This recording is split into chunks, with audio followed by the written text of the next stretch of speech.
అందరికీ నమస్కారం. ఒక దుర్మార్గమైనటువంటి ఘటన ఈరోజు ఎల్లమ్మగూడలో జరిగింది 2 రోజుల క్రితం.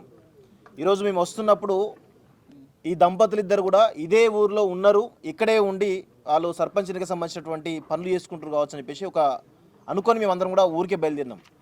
మధ్యలో మాకు ఫోన్ వచ్చింది. ధనుంజయ్ గారు ఫోన్ చేసి, అన్న వాళ్ళు ఊర్లో లేరు, నల్గొండలో ఉన్నారు, నల్గొండ ఒక దగ్గర షెల్టర్ తీసుకున్నారు, వాళ్ళు భయపడతా ఉన్నారు, రావడానికి చాలా ఇబ్బందికర పరిస్థితి ఉంది అంటే చలో అని చెప్పేసి పృథ్వన్న, రగన్న, మీ అందరం మీడియా మిత్రులందరం కలిసి వాళ్ళు ఎక్కడో అక్కడికి వెళ్ళి తీసుకొని ఊరికి వెళ్దామని చెప్పేసి వాళ్ళను తీసుకొని మాతో పాటు ఇక్కడికి రావడం అనేది నిజంగా ఇది ప్రజాస్వామ్యానికి ఇదొక మచ్చుక. రేవంత్ రెడ్డి గారు ప్రజాపాలన అంటూ ఇక్కడ ప్రస్తుతం రౌడీల పాలన నడుస్తూ ఉన్నట్టుగా చాలా స్పష్టంగా అర్థమవుతుంది. సందీప్ రెడ్డి అనేటువంటి ఉట్కూరు సందీప్ రెడ్డి అనేటువంటి వ్యక్తి ఈరోజు ఒక నయా నయీం ఆత్మతోటి పెట్టరేగిపోతూ గతంలో అదే రెడ్డి సామాజికం సంబంధించినటువంటి విజయరెడ్డి అనే వ్యక్తిని హత్య చేయడం, దానిలో జైలుకు పోవడం, ఇవన్నీ కూడా జరిగినాయి. ప్రస్తుతం 2 రోజుల క్రితం యాదగిరి యాదవ్ను ఎవరైతే ఉన్నారో నామినేషన్ వాళ్ళ వైఫ్తో వేపిస్తా అనుకుంటున్న సమయంలో ఆయనను కిడ్నాప్ చేసి చాలా నీచంగా దారుణంగా మద్యంలో మూత్రాన్ని పోయించి ఆ మూత్రాన్ని తాగిపించిన ఘటన నాకు తెలిసి ఎప్పుడో గతంలో నిజాం కాలంలో జరిగినట్టు సందర్భాన్ని మళ్ళీ ఇప్పుడు చూస్తూ ఉన్నాం మనం. అంటే మరొక కోమటిరెడ్డి వెంకటరెడ్డి అనేటువంటి ఒక నిజాం పాలనలో నయా నయీం రూపంలో ఉన్నటువంటి సందీప్ రెడ్డి అనేటువంటి వ్యక్తి ఇలా ఈ ఇద్దరు కలిసి చాలా నల్గొండ జిల్లాలో పెద్ద ఎత్తున వీళ్ళ దుర్మార్గాలు జరుగుతున్నట్టు కనబడుతూ ఉంది.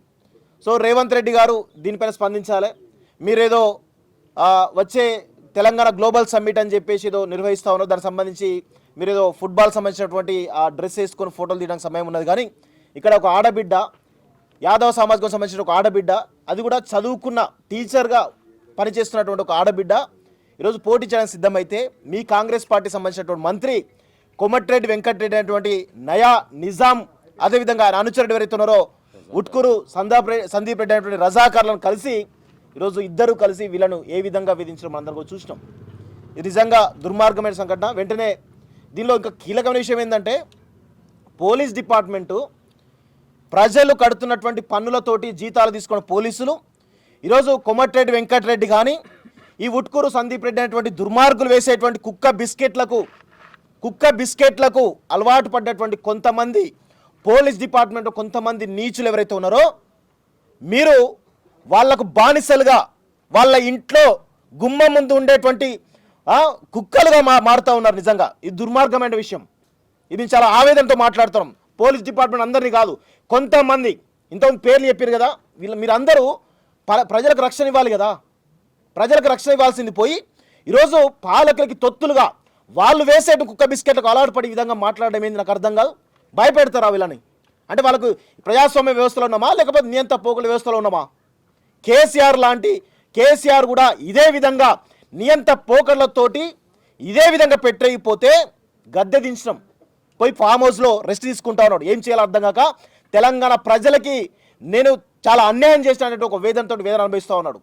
ఆ పరిస్థితి ఈ ప్రభుత్వం కూడా తీసుకురాకుండా పనిచేసుకోవాలంటే ప్రజాస్వామ్యంలో ఉండాలి. మీరు ప్రజాపాలన అని చెప్తా ఉన్నారు కదా, మరి ఇది ప్రజాపాలన? ఈరోజు వీళ్ళపైన దాడులు చేపిస్తూ ఉంటే ఇది ప్రజాపాలన? పోలీసులో ఉన్నట్టు కొంతమంది వ్యక్తులు ఈరోజు అధికార పార్టీ కొంతమంది తొత్తులుగా వ్యవహరిస్తుండడం ఇది ప్రజాపాలన? చెప్పాలి రేవంత్ రెడ్డి గారు. ఇంత దుర్మార్గమా? నల్గొండ నుంచి మేము వాళ్ళిద్దరిని తీసుకురావాల్సిన అవసరం ఏంది? ఈ ఊరిలో స్వాతంత్రం లేదా? ఇక్కడ ఊరిలో ప్రజాస్వామ్యం లేదా? నేను ఒకటే అడుగుతాను, కోమటిరెడ్డి వెంకటరెడ్డి మొన్ననే మేము తిట్టినాం, నిన్ను తాగుబోతున్నాయాలా అన్నాం. బరాబర్ అన్నాం, తాగుబోతున్నాయాలా, ఎందుకు బడుగు బలహీన వర్గాల మీద ఎందుకు నీ రౌడిజం ఏంది అని అడిగితే వాళ్ళ అనుచరులతో ఫోన్ చేపించి బిడ్డా నీ ఆఫీస్ మీద దాడులు చేస్తాం, నిన్ను సంపుతామని బెదిరించారు. బరాబర్ మేము రమ్మన్నాం, రండి మా ఆఫీస్కి రండి, ఆఫీస్ రండి, ఆ లొకేషన్ కూడా పెడతామని చెప్పినాం. మీరు వచ్చుడు కాదు, మేమే మీ గడ్డ దగ్గరికి వచ్చినాం, మేమే మీ కాన్ఫరెన్స్కి వచ్చినాం. కాన్ఫరెన్స్ గడ్డ మీద నుంచి మాట్లాడుతున్నాం. మేము భయపడేళ్ళం కాదు. కేసీఆర్ లాంటి వాళ్ళనే మేము ఎదిరించినాం. మీరు ఎంత అంటున్నాం? మేము కోమటిరెడ్డి వెంకటరెడ్డి వాళ్ళు ఎంత అంటున్నాం? మీరు ఇలాంటి రౌడిజాలు బంద్ చేయండి, మీ లలిత కళలు బంద్ చేయండి, మీరు ఇట్లా ఫామ్ హౌస్ తీసుకుపోయినటువంటి కథలు బంద్ చేయండి. లేకపోతే ఖచ్చితంగా ప్రజా తిరుగుబాటు జరుగుతుంది.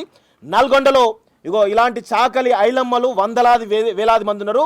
వాళ్ళందరూ గుత్పలు పడితే మీరు ఉండరు అనే విషయం కూడా గుర్తుపెట్టుకోండి. వాళ్ళు గుత్పలు పడితే మీరు మళ్ళీ హైదరాబాద్కో మళ్ళీ ఎక్కడికో ఢిల్లీకో అమెరికాకో తరలిపోవాలి. గతంలో సాయుధ పోరాటంలో ఏ విధంగానైతే గుత్పలు పడితే మీరు ఎక్కడికి పారిపోయినో చూసి కదా, అలాంటి పరిస్థితి తీసుకురావద్దని చెప్పేసి కూడా ఈ గడ్డ నుంచే మేము హెచ్చరికలు జారీ చేస్తున్నాం. సందీప్ రెడ్డి ఉట్కూరు కానీ, వెంకటరెడ్డి కానీ, ఇంకెవరో పాశం రెడ్డి అని ఉన్నారు, వాళ్ళు ఎవరో కానీ, రామరెడ్డి, మీరు ఎవరైనా సరే వీళ్ళపైన ఈగ వాలినా మీ బట్టలు ఇప్పి చూరికిస్తాం బిడ్డ, గుర్తుపెట్టుకోండి. ఇది చాలా సీరియస్గా మాట్లాడుతున్నాం, చాలా సీరియస్గా వార్నింగ్ ఇస్తా ఉన్నాం. మీ ఊరికి వచ్చి వార్నింగ్ ఇస్తా ఉన్నాం అంటే అర్థం చేసుకోండి, ఎక్కడికైనా రాగలుగుతాం మేము. ఇది చాలా సీరియస్గా చెప్తా ఉన్నాం. దయచేసి పోలీస్ డిపార్ట్మెంట్ కూడా, ఎస్పీ కానీ డీజీపీ కానీ చాలా సీరియస్గా ఈ క్రైమ్ జరిగింది, ఆయన పైన చాలా సీరియస్గా దాడి జరిగింది, కిడ్నాప్ జరిగింది. ఉట్కూరు సందీప్ రెడ్డి అనే వ్యక్తిని ఇమీడియట్గా బైండ్ ఓవర్ చేయాలి. ఎలక్షన్ కమిషన్ కూడా ఇమీడియట్గా దీనిలో ఇన్వాల్వ్ కావాల్సిన అవసరం అయితే ఉంది. స్వేచ్ఛగా ఎన్నికలు జరపకుంటే అది ప్రజాస్వామ్యానికి చెంపపెట్టు లాంటిది, ప్రజాస్వామ్యానికి దెబ్బ లాంటిది. సో ఎలక్షన్ కమిషన్ కూడా ఖచ్చితంగా ఇన్వాల్వ్ అయ్యి సందీప్ రెడ్డిని బైండ్ ఓవర్ చేయించాలి. అదేవిధంగా స్వేచ్ఛగా వీళ్లకు ప్రచారం చేపించేటువంటి పరిస్థితి తీసుకురాని చెప్పేసి కూడా ఎలక్షన్ కమిషన్ మేము కోరుతా ఉన్నాం.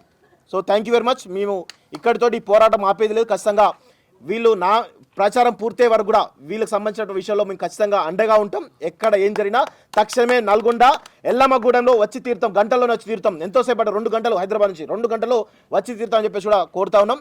సో అందరికీ ఇక్కడికి వచ్చిన మీడియా మిత్రులందరూ కూడా ధన్యవాదాలు తెలియజేస్తూ థ్యాంక్ యూ వెరీ మచ్. జై తెలంగాణ. జై తెలంగాణ.